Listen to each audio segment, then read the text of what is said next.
नमस्कार साथियों, आप सभी का स्वागत है आपके अपने YouTube channel daily GK master पर। साथियों, आज है 21 अप्रैल और 21 अप्रैल से जितने भी करंट अफेयर्स के क्वेश्चन होंगे, उनको सभी को कवर करने वाले हैं। साथियों, अगर आप लोग पर्सनली ही करंट अफेयर्स की तैयारी कर रहे हैं, तो आप लोग हमारे चैनल से जुड़ सकते हैं, सब्सक्राइब कर सकते हैं। टेलीग्राम का लिंक है जो डिस्क्रिप्शन में है, उसको ऐड कर सकते हैं, ताकि आपको डेली की करंट अफेयर्स की क्लास अपडेट मिल जाएगी। और क्लास को ज़्यादा से ज़्यादा शेयर करना, ठीक है? सुबह डेली अपनी क्लास 6:30 या 7 बजे के लगभग आती है, जो डेली लेकर के आते हैं। काफ़ी मेहनत होती है।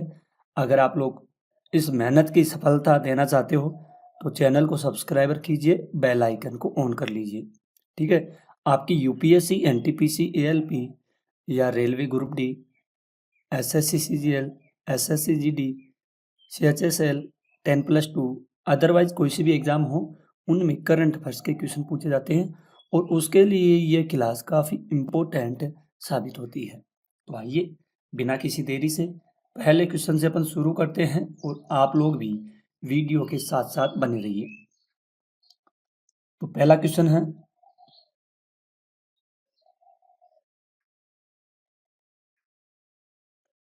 आप लोगों के सामने।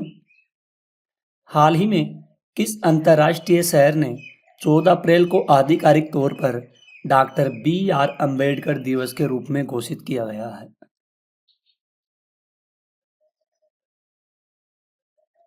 तो साथियों, हम आपको बता दें, जो अंतर्राष्ट्रीय शहर है, ठीक है, कौन सा शहर है जो 14 अप्रैल को आधिकारिक तौर पर डॉक्टर बी आर अम्बेडकर के दिवस के रूप में घोषित किया गया है? कौन सा शहर है? न्यूयॉर्क सिटी, ठीक है, न्यूयॉर्क सिटी शहर है। इसको बी आर अम्बेडकर के रूप में घोषित किया गया है। इसको आप लोग जरूर ध्यान रखिएगा। क्वेश्चन काफी इंपॉर्टेंट है, महत्वपूर्ण है। आइए नेक्स्ट क्वेश्चन की ओर बढ़ते हैं। मार्च 2025 में जारी की गई सचिवालय सुधार रिपोर्ट का 20वां संस्करण किस मंत्रालय द्वारा प्रकाशित किया गया? तो साथियों, ये 20 मार्च को जारी की गई है सचिवालय, ठीक है, जो सचिवालय सुधार रिपोर्ट का 20वां संस्करण हुआ है। कौन सा संस्करण हुआ है? ये हुआ है 20वां संस्करण हुआ है, ठीक है। किस मंत्रालय द्वारा किया गया है? ये किया गया है कार्मिक, लोक शिकायत और पेंशन मंत्रालय के द्वारा किया गया है। इसको जरूर ध्यान में रखिएगा। साथियों, मैं फिर से बोल रहा हूँ, काफी इंपॉर्टेंट है। तो कार्मिक, लोक शिकायत और पेंशन मंत्रालय के अधीन प्रशासनिक सुधार और लोक शिकायत विभागीय ने मार्च 2025 के लिए अपनी मासिक सचिवालय सुधार रिपोर्ट का 20वां संस्करण जारी किया गया है, ठीक है। इंपॉर्टेंट क्वेश्चन है, आप लोग भी ध्यान में रखिएगा। नेक्स्ट क्वेश्चन की ओर बढ़ते हैं। हाल ही में केंद्रीय रिजर्व पुलिस बल ने कहां आतंकवाद विरोधी अभियानों के लिए एक विशेष कोबरा बटालियन गठित करने की घोषणा की है? तो साथियों, ये की गई है। आइए इसके बारे में देखते हैं अच्छे से। जो केंद्रीय पुलिस बल है, इन्होंने एक आतंकवाद विरोधी अभियान चलाने के लिए एक विशेष कोबरा, कौन सी? कोबरा बटालियन की घोषणा गठित की गई है। और ये कहाँ पर की गई है? ये की गई है साथियों जम्मू कश्मीर में, ठीक है। आतंकी गतिविधियों से निपटने के लिए कोबरा बटालियन, कौन सी? कोबरा बटालियन की गठित किया गया है, ध्यान में रखिएगा, ठीक है। और इसकी घोषणा केंद्रीय रिजर्व पुलिस बल जम्मू कश्मीर के द्वारा की गई है। तो काफी इंपॉर्टेंट क्वेश्चन है, महत्वपूर्ण भी है, आप लोग ध्यान में रखिएगा। अगला क्वेश्चन है, भारत का कौन सा राज्य भौगोलिक संकेत जीआई टैगिंग में शीर्ष स्थान पर है?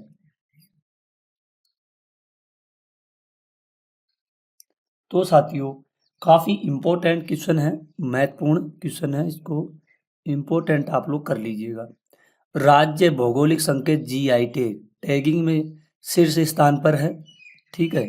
और इस शीर्ष स्थान है, तो साथियों शीर्ष स्थान होगा, किसका होगा?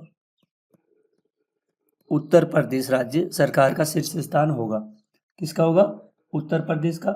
इसके बारे में हम आपको देख लेते हैं। भारत में 6 नए उत्पादों के साथ उत्तर प्रदेश 75, कितने 75 भौगोलिक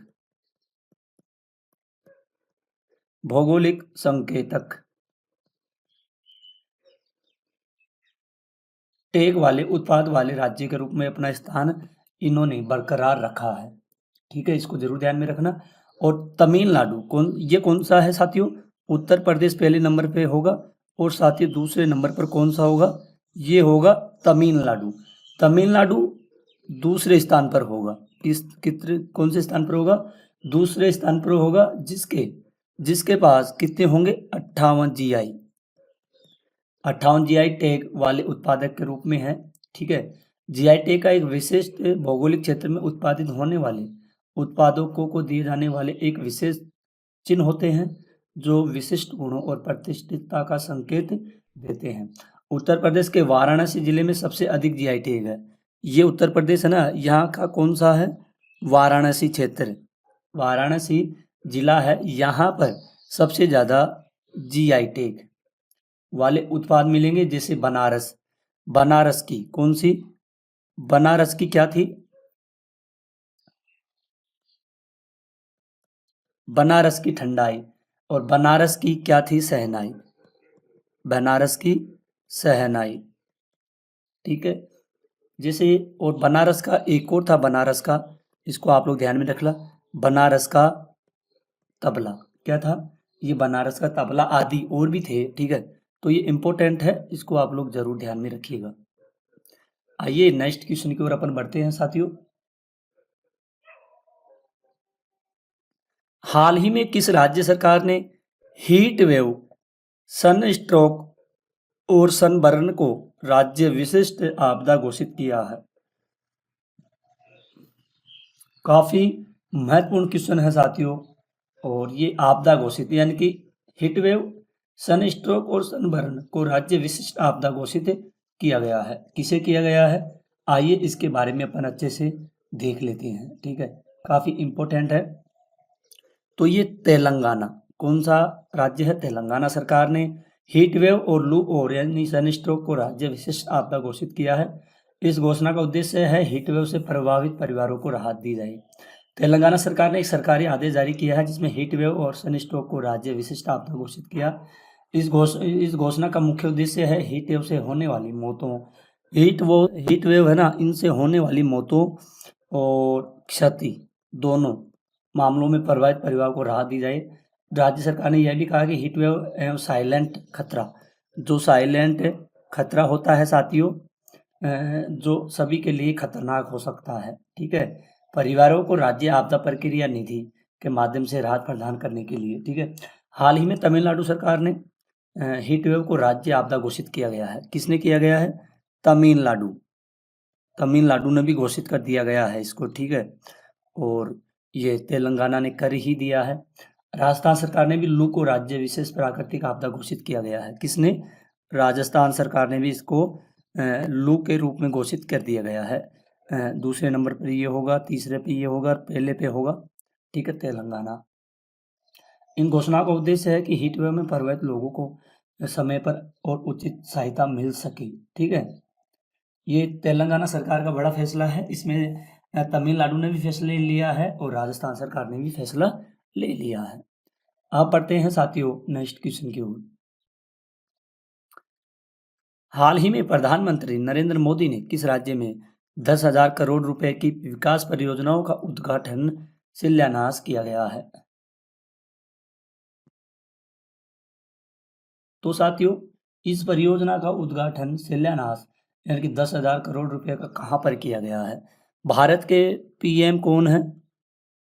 मोदी जी। ठीक है, कौन है? मोदी जी हैं। मोदी जी ने कहाँ पर? हरियाणा में। मोदी जी ने हरियाणा में कितने हजार करोड़? 10,000 करोड़। ठीक है, रुपए लागत की विकास परियोजना का शिलान्यास किया, लोकार्पण किया और प्रधानमंत्री नरेंद्र मोदी ने हरियाणा के लिए 10,000 करोड़ रुपए की सहायता परियोजना का विकास का शिलान्यास और शुभारंभ भी किया। ठीक है, महत्वपूर्ण है, इसका हरियाणा कर लीजिए आप लोग। बी इसका राइट आंसर हो जाएगा। नेक्स्ट क्वेश्चन है, हाल ही में राष्ट्रीय हथकरघा विकास निगम ने किस शहर में विशेष हथकरघा प्रदर्शनी का आयोजन किया है? कहाँ पर किया है? तो साथियों मैं आपको बता दूं, भारत सरकार के वस्त्र मंत्रालय, कौन सा मंत्रालय? वस्त्र मंत्रालय ने तत्वावधान में राष्ट्रीय हथकरघा विकास निगम ने कहाँ पर? नोएडा में स्थित अपने कॉर्पोरेट कार्यालय में विशेष हथकरघा प्रदर्शनी का शुभारंभ किया गया है। ठीक है, काफी इंपॉर्टेंट क्वेश्चन है, महत्वपूर्ण भी है, ध्यान में रखिएगा। अगला क्वेश्चन है, हाल ही में किस राज्य सरकार ने शैक्षणिक वर्ष 2025-26 से हिंदी को अनिवार्य तीसरी भाषा के रूप में शामिल करने का निर्णय लिया है? ठीक है, तो शामिल करने का साथियों ये निर्णय किसके लिए लिया गया, किसके द्वारा लिया गया है? अच्छा, आपको इसके बारे में अच्छे डिटेल से बताते हैं। हाल ही में महाराष्ट्र सरकार ने शैक्षणिक वर्ष 2025-26 से अनिवार्य तीसरी भाषा के रूप में शामिल करने का निर्णय लिया है। कौन सी भाषा को? तीसरी भाषा को निर्णय लिया गया है लेने के लिए। ठीक है, ध्यान में रखिएगा इसको। और निर्णय लिया, यह निर्णय शिक्षा नीति 2020 NEP 2020 के तहत लागू की गई है। किसके तहत की गई है? NEP 2020 के तहत लागू की गई है, जिसके तहत कक्षा 1 से 5 तक के बच्चों को मराठी, 1 से जो 5 तक के बच्चे होते हैं शिक्षा के लिए, उनको मराठी, ठीक है, दूसरी होती है अंग्रेजी और हिंदी पढ़ाई जाएगी। ठीक है, इस फैसले से महाराष्ट्र 3 भाषा नीति लागू करने वाला देश का, यानी कि 3 भाषा नीति लागू करने वाला देश का कौन सा राज्य बना है? ये पहला राज्य बना है। ठीक है, जरूर ध्यान में रखिएगा इसको।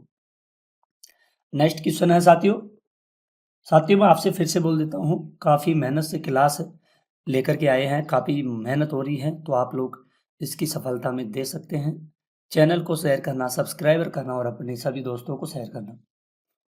हाल ही में किस राज्य सरकार ने स्वायत्तता को मजबूत करने के लिए उच्च स्तरीय समिति की घोषणा किया है? तो ये समिति की घोषणा कहाँ पर की गई है साथियों? ये तमिलनाडु में की गई है। काफ़ी इंपॉर्टेंट क्वेश्चन है साथियों। आज के आपके जितने भी क्वेश्चन थे ना, क्वेश्चन कम थे, क्लास छोटी होगी, लेकिन सारे के सारे क्वेश्चन इम्पोर्टेंट है। एक भी क्वेश्चन ऐसा नहीं है जो साथियों एग्जाम से बाहर जा सके, ये ध्यान रखना आप। काफ़ी इम्पोर्टेंट क्लास है, महत्वपूर्ण है। अब बढ़ते हैं अपन, कुछ इम्पोर्टेंट पॉइंट है, इनको कवर करेंगे आज। ठीक है, वीडियो तक बने रहिए। वर्ष 2025 में ईस्टर संडे, ईस्टर रविवार 2025 20 अप्रैल को मनाया जाएगा। ईस्टर संडे ईसाई धर्म का एक प्रमुख त्यौहार है जो ईसा मसीह की स्मृति में मनाया जाता है। इस पवित्र दिन ईसाई समुदाय के लोग चर्च में प्रार्थना करते हैं और मोमबत्तियां जलाते हैं। मध्य प्रदेश में रविवार को 20 अप्रैल को कूनो राष्ट्रीय उद्यान से 2 चीते शिफ्ट कर मंदसौर गांधी सागर अभ्यारण्य में चले जाएंगे। ठीक है, प्रधानमंत्री नरेंद्र मोदी ने अप्रैल में सऊदी अरब के शहजादे प्रधानमंत्री मोहम्मद बिन सलमान के भाषण पर मंगलवार यानी कि 22 अप्रैल को सऊदी अरब की 2 दिन की यात्रा पर निकलेंगे। कौन? भारत के प्रधानमंत्री। ध्यान में रखना, ये साथियों इम्पोर्टेंट है काफ़ी ज़्यादा। उल्लेख वर्ष 2016 से 19 के बाद प्रधानमंत्री मोदी की सऊदी अरब की यह तीसरी यात्रा होगी।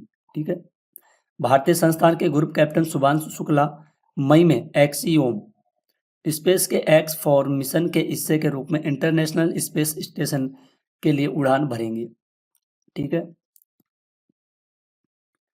साइबर इंडियन क्राइम कोऑर्डिनेंस सेंटर के अंतर्गत गृह मंत्रालय I4C ने शनिवार 19 अप्रैल को ऑनलाइन गठबंधन विचारधारा को लेकर सार्वजनिक चेतावनी जारी की। भारतीय अंतरिक्ष अनुसंधान संगठन इसरो ने महेंद्रगिरी परिसर में मानव अंतरिक्ष में ले जाने वाले इंजन विकास का सफल परीक्षण किया। यह इंजन गगनयान अभियान में प्रयोग होगा। शिलालेख विकास इंजन इसमें निर्मित है और इसका भारतीय अंतरिक्ष कार्यक्रम के जनक विक्रम साराभाई के नाम पर रखा गया है। ठीक है, तो साथियों आज की क्लास यही खत्म होती है। आई होप अगर आपको थोड़ी सी भी मेहनत आई है तो प्लीज़ आप लोग हमारे चैनल को सब्सक्राइबर कीजिए, बेल आइकन को ऑन कर लीजिए। वीडियो को आपको पता है लाइक शेयर ज़रूर कीजिए और उन साथियों को या बहनों को ज़रूर शेयर करना जो गाँव में रहते हैं। कोचिंग के लिए या ऑनलाइन क्लास के लिए पैसे नहीं हैं, वो फ्री में अपनी करंट अफेयर्स की क्लासें ले सकते हैं, बिना किसी शुल्क के। मैं आपके फिर से बोल रहा हूँ, इनको सभी को शेयर कीजिए और टेलीग्राम का लिंक आपको डिस्क्रिप्शन में मिल जाएगा, तो पीडीएफ फाइल मिल जाएगी क्वेश्चन सॉल्व के साथ, ठीक है? तो साथियों आज के लिए इतना ही, मिलते हैं अगली क्लास में, तब तक के लिए धन्यवाद। जय